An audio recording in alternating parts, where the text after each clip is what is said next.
Hi teachers, this is the instructional guide for Primary 4, Term 2, Week 8. So for this week, there are 3 booklets. The last booklet is something that we're using in the next few sessions, right? So essentially only 2 booklets. The first booklet is a continuation of what we did last week. So I just need you guys or teachers, to get students to do the circle question as listed in the attachment, right, that I'll be sending to you. So get them to do questions like this. Question 6. Okay, what is 2 out of 2? They are supposed to circle it, or rather, sorry, shade it, right? Like shading. Okay, so just get them to do this question, right? I don't think you really need to teach how to do it, right? Focus on students who still require help. Okay, if they are not sure how to do that, right? So this is about simplifying. Okay, so some of the questions here, 1311s. Okay, so here I think this is an interesting one. Even though 1810s is this, they need to consider whether that's the simplest form. Okay. What else? Let me see. Yep, some other questions here. Just get them to do in class.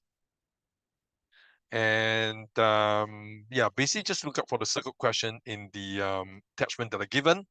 Okay, get them to do the questions. And let me see. It's actually 28 pages, right? Quite long, but as I said, I don't need them to do everything. So this one, some of them might have a bit of a problem, right, in terms of marking out fractions. Okay, so what they can do is they can always convert this into improper fraction first, right, to help them see the answer. 2 times 7, 14, 14 plus 2, 16. So this is 16 out of 7. But take note that when they write the answer here, it should not be 16 out of 7, but 2 whole 2 out of 7. Okay. So that's a general rule. And let me see. I think that's about it. Yeah. Okay. All right. Then we move on to the second booklet.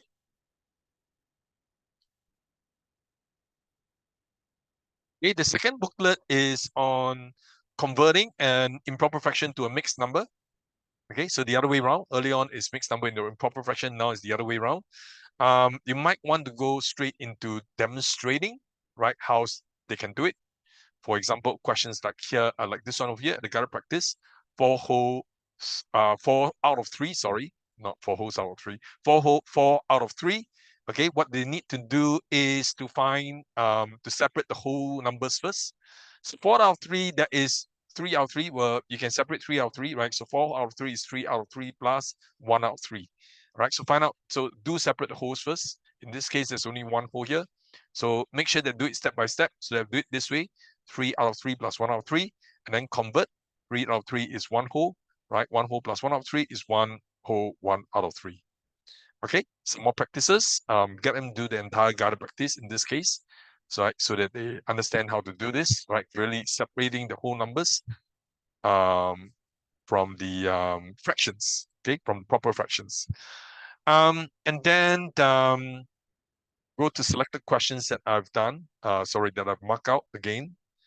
As usual, let me see. So I've decided to skip quite a lot of questions, I think.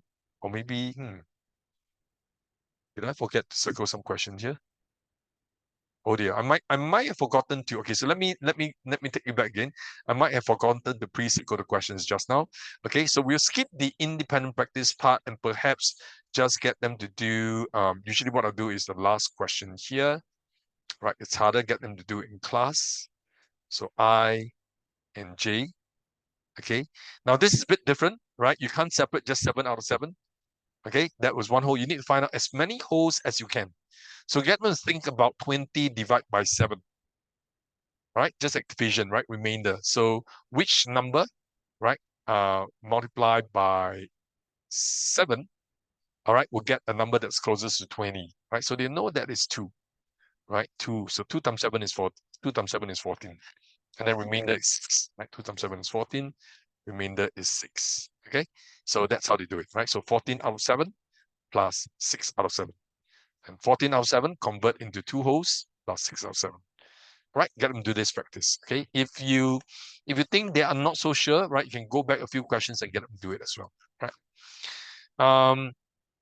And then there are number lines, right? Maybe we can continue to do some practices on number lines. Okay, do an easy one here. 2a, And then we go further down and try getting them to do things like B here. Yep. Actually, I did circle some of the questions. So look out for them. Not a lot, right? The rest, I think, is more about practice, right? Again, here, some questions here on practice. And let's see, some harder ones here. You might want to get them to practice something like this. Perhaps, let me see. Did I circle the last few questions? Okay, maybe you can get them to do this one over here, P and Q. Okay, and then we are done, right, for this booklet. Okay, now for the last booklet, homework will not be assigned. Rather, I'd like you all to take them through the word problems for areas, area and parameter. Okay, so start from guided practice. Okay, take them through. You can either demonstrate, or if let's say the class is a bit not really that proportionate, some already finish the fraction questions early on, right? The problem doing it, you might get them to try doing it, and then you can guide them individually. Okay, so I leave it to you. Either you demonstrate, right, how to do questions like this, or get them to try and then supervise, or you can do a mixture of both. And that's it, right, for the lesson plan for this week's primary 4 topics. Thank you.